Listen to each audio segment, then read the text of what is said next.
अस्सलाम वालेकुम वीवर्स। आज मैं लाई हूँ आपके लिए बट का सालन। बहुत मज़े की ये सालन बनता है, बहुत मज़े की टेस्टी रेसिपी बनती है और किसे परफेक्ट तरीके से बनाई जाती है और धोई जाती है। इसकी स्मेल कैसे ख़त्म की जाती है, ये सारे तरीके आज आपके साथ मैं शेयर करने जा रही हूँ। आप मेरी वीडियो को एंड तक देखिएगा, कुछ मिस नहीं कीजिएगा, ताकि आपको सब कुछ समझ में आए और हर चीज़ आपके लिए आसानी हो, हर चीज़ के लिए। तो चलिए हम अपनी रेसिपी स्टार्ट करते हैं। इससे पहले अल्लाह पाक आपके रिज़्क़ में बरकत दे और आसानियाँ पैदा करे।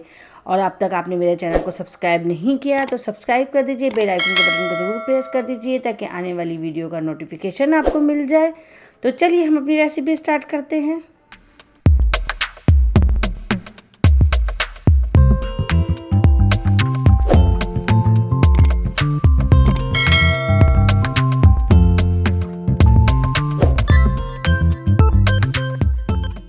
बिस्मिल्लाहिर्रहमानिर्रहीम। पहले मैं आपके साथ शेयर कर लेती हूँ कि किस तरीके से हम बट की स्मेल को दूर करेंगे और बट हम किस तरह की लेंगे। देखिए, मैंने मोटी मोटी सी बट ले ली है।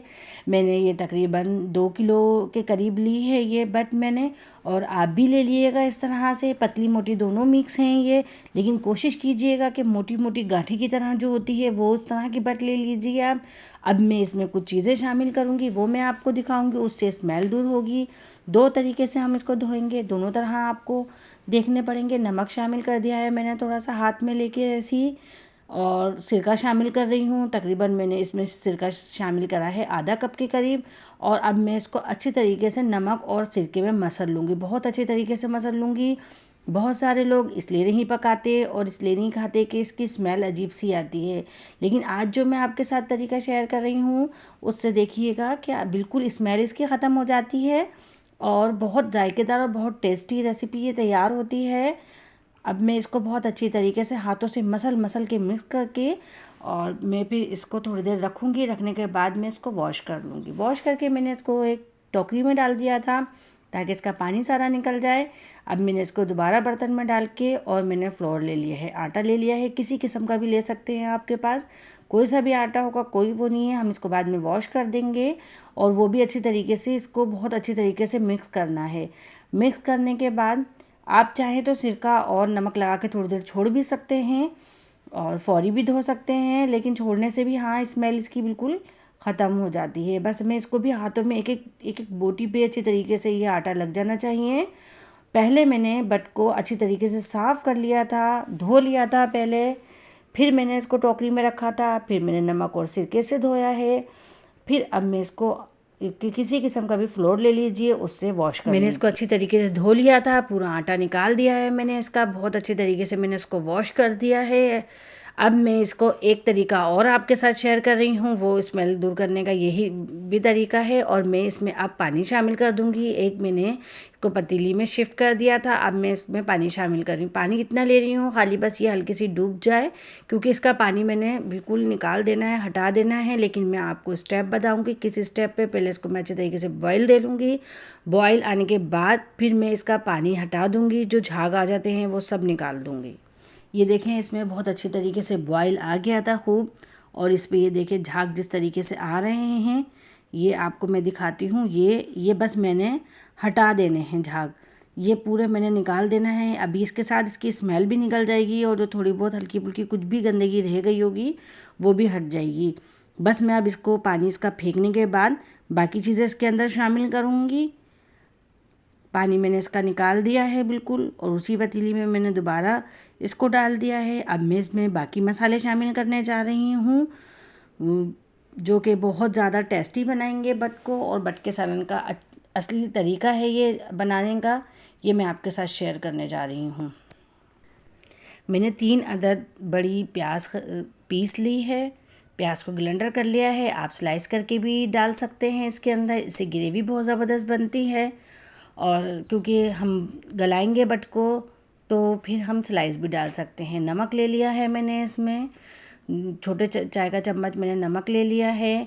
पिसा हुआ धनिया लिया है मैंने, 3 बड़े चम्मच ले लिए हैं। और मैंने पिसी हुई मिर्चें ली हैं, 2.5 चम्मच मैंने पिसी हुई मिर्चों का लिया है। और 1 छोटा चम्मच मैंने हल्दी का ले लिया है, वो मैं इसमें शामिल कर रही हूँ। बाकी मैं इसके अंदर टमाटर डाल रही हूँ, टमाटर भी मैंने ब्लेंडर कर लिए हैं। टमाटर मैंने 3 अदद ले लिए थे। बड़े साइज़ के लिए हैं टमाटर, वो भी मैंने इसके अंदर शामिल कर दिए हैं। साथ ही इसमें मैं 1 कप ऑयल भर के मैं शामिल कर दूंगी। आप चाहें तो भूनने के टाइम पर भी ऑयल डाल सकते हैं, मैं इस टाइम शामिल कर रही हूँ। और बस मैं पानी शामिल कर दूंगी। इसको इसी तरीके से ही पकाया जाता है, यही इसका बिल्कुल सही तरीका है। आप इसको इस तरीके से ही इसमें सब मसालों में बॉईल कर लेंगे, गल जाएगी अच्छी तरीके से। मैंने इतना पानी डाला है कि गल जाएगी। तकरीबन 2.5 घंटे हो गए थे बट को पकते हुए और पानी भी इसका ड्राई हो गया है, ये भुनने लग गई है। और हमारी जो बट की बोटी होती है ये भी गल चुकी है, मैंने इसको चेक कर लिया था, ये भी गल चुकी है। अब मैं इसको बहुत अच्छी तरीके से भून लूँगी।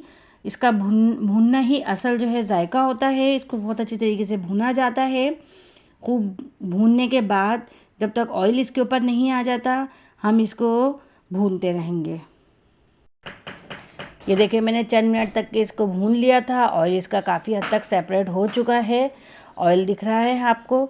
ये बस अब मैं इसमें कुछ चीज़ें और शामिल करने के लिए जा रही हूँ जो इसके टेस्ट को और ज़्यादा बढ़ा देंगी। कसूरी मेथी है 2 टेबल स्पून मैंने भर के ले ली थी, और हरी मिर्चें हैं ये 6 से 7 अदद, ये भी मैं इसके अंदर शामिल कर दूंगी। और कसूरी मेथी मिला के इसको अच्छी तरीके से और मिक्स कर लूँगी। मिक्स करने के बाद अगर आप ग्रेवी चाहते हैं तो थोड़ा पानी शामिल कर सकते हैं। मैं इसको ऐसे ही दम पे रखूँगी।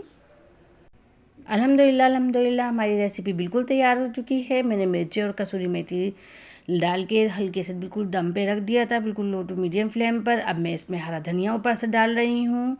और बहुत मज़े की और बहुत टेस्टी रेसिपी होती है। आपको पसंद आई है तो लाइक ज़रूर कर दिया कीजिए मेरी वीडियो को। और अब तक आपने सब्सक्राइब नहीं किया तो सब्सक्राइब करके बेल आइकन के बटन को ज़रूर प्रेस कर दीजिए। बहुत मज़े की ये रेसिपी है, ट्राई ज़रूर कीजिएगा। इसी तरीके से बनाइएगा, बिल्कुल स्मेल भी इसकी ख़त्म हो जाती है और टेस्ट बहुत ज़बरदस्त होता है इसका, बहुत टेस्टी होता है। चलिए इसी रेसिपी के साथ अपना बहुत ज़्यादा ख्याल रखिएगा, मुझे भी दुआ में याद रखिएगा। अल्लाह पाक आपकी रिज़्क़ में बरकत दे और आसानी पैदा करे। अल्लाह पाक आपका दस्तरखान वसी रखे। अल्लाह हाफिज़।